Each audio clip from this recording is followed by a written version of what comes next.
What I wish I knew in history class instead of algebra.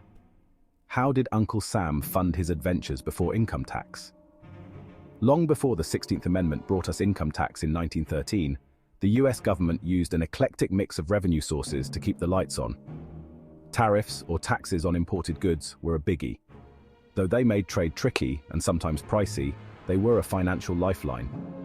Then there were excise taxes on specific items like alcohol, tobacco, and later gasoline. You could call them the OG sin taxes. But wait, there's more.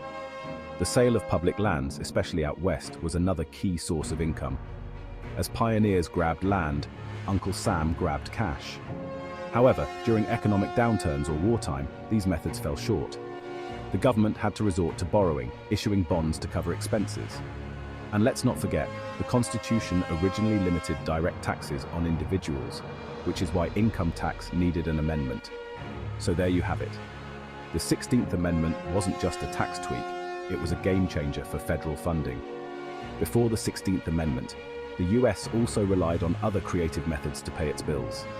Lotteries were occasionally used to raise funds for public projects. Tolls on roads and bridges also contributed to the coffers. And let's not forget the role of state banks, which issued their own currency to help finance government needs. Bonds were a crucial tool, especially during times of war or economic hardship. All these methods combined to keep the government running before the advent of income tax.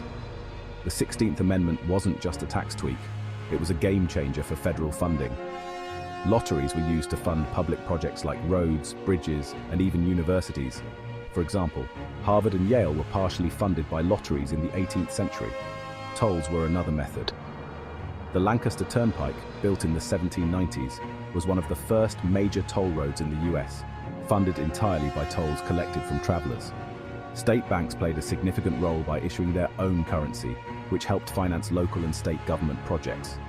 Bonds were especially crucial during times of war. During the Civil War, the US government issued greenbacks and war bonds to finance the Union Army. All these methods combined to keep the government running before the advent of income tax. The 16th Amendment wasn't just a tax tweak, it was a game changer for federal funding.